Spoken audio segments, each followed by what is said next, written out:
बचना ए मरीजों लो में आ गई टनने बचना ए मरीजों लो में आ गई टनने।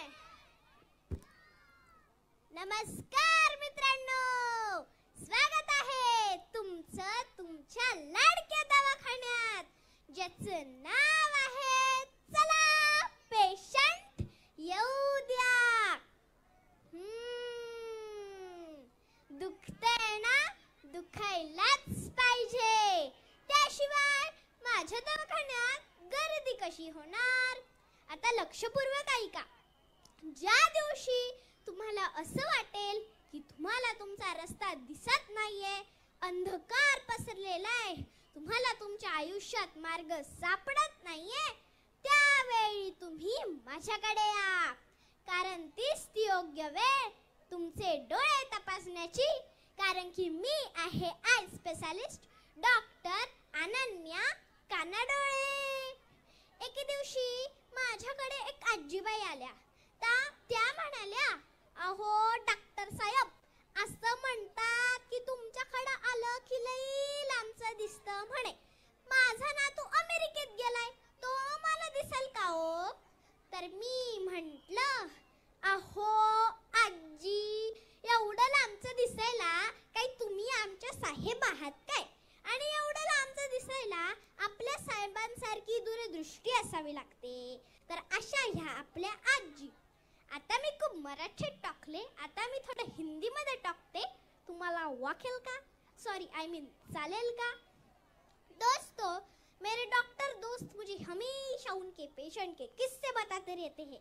एक दोस्त ने बोला, एक मोटी औरत नाजुका उसका नाम, वो आई और बोली, डॉक्टर साहब मेरा वजन कम करना है। डॉक्टर बोले, अपनी गर्दन दाएं बाएं हिलाने की आदत डाल लो। नाजुका बोली, हाय हाय, ऐसा कैसे मेरा वजन कम होगा? तो डॉक्टर बोले, जब कोई आपको भेल पूरी, पानी पूरी, रगड़ा पूरी, आलू पूरी ऑफर करे तो आपको अपनी गर्दन दाएं हिलाए बाएं हिलाए और मुंह पर ऐसा निशान रखना है और आप पतली हो जाओगी। तो हमारे एक अंकल डॉक्टर के पास गए। डॉक्टर शुरू हो गया, क्या है कैसे? हाँ, मुंह खोला, मुंह में थर्मामीटर डाल दिया, बेड पे लेटा दिया, ईसीजी चेक कर लिया, सीटी स्कैन चेक कर लिया। अरे भाई, आधे घंटे तक चेकअप चलता रहा। चेकअप पूरा होने के बाद डॉक्टर बोले, आपको तो कुछ नहीं हुआ है, तो क्यों आए हमारे हॉस्पिटल में? तो फिर वो अंकल बोले, अरे बाबा डॉक्टर साहब, मैं कोई चेकअप के लिए नहीं आया था, मैं तो अपने लड़की के शादी का कार्ड देने आया था। एक बार अमित जी मेधा में चले गए, अमृतवाइन इंटरनेशनल स्कूल के गैदरिंग में गए और दवाइयों की एक चिट्ठी लेके फार्मासिस्ट के पास गए। फार्मासिस्ट बोला, पढ़ो। अमित जी बोले, से पढ़ना मुश्किल ही नहीं, नामुमकिन है।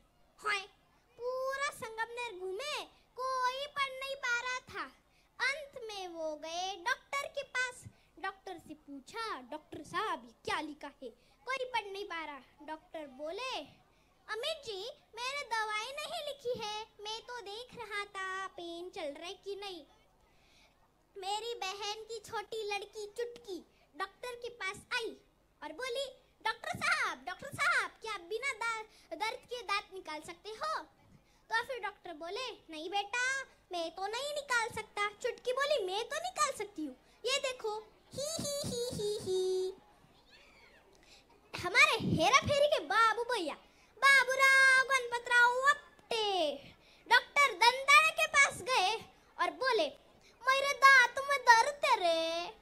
तो फिर डॉक्टर ने बोला, अपना मुंह खोलो। बाबू भैया ने मुंह खोला। फिर से डॉक्टर बोले, थोड़ा और खोलो, थोड़ा और खोलो। बाबू भैया ने पूरा मुंह खोल दिया और चिल्लाए जोर से, अरे बाबा, क्या तू मेरे मुंह में बैठकर दांत निकालेगा क्या रे? बाबू भैया का दांत तो निकाल दिया, लेकिन उनका सर दर्द करने लगा। तो वो गए डॉक्टर ब्रेन वॉश के पास। डॉक्टर ब्रेन वॉश से बोले, मेरा सर दर्द कर रहा है। डॉक्टर ब्रेन वॉश ने चेक किया, और बोले, आपका सीटी स्कैन करना पड़ेगा। बाबू भैया फिर से चिल्लाए, अरे बाबा इधर मेरा सर दर्द कर रहा है और पूरे सीटों को काई को स्कैन करने का रे, मेरे पास इतना पैसा नहीं है रे। एक बूढ़ी हॉस्पिटल में एडमिट थी। बूढ़ा टिफिन लेके आ गया। पहले बूढ़ी ने खाना खाया, बूढ़े ने पंखा चलाया, फिर बूढ़े ने खाना खाया, बूढ़ी ने पंखा चलाया। डॉक्टर आए और बोले, आप दोनों में इतना प्यार है तो आप एक साथ खाना क्यों नहीं खाते? वो बूढ़ा बोला, डॉक्टर साहब आपका सवाल नेक है, लेकिन हमारे पास दांतों का सेट एक है। तो ये सब इधर चलता रहता है और इन्हीं लोगों से हमें हंसी का एक टॉनिक मिलता है। टाइम अप, समय समाप्ति की घोषणा। मेरा राउंड का समय हो गया। चुटकी, बाबू भैया, शादी वाले अंकल, अभी जीना जुका मेरे लिए रुक रहे हैं, तो बाय बाय। और एक बात याद रखना, हंसते रहो, खिलखिलाते रहो और खाते रहो। पता नहीं कल दांत हो ना हो। Thank you.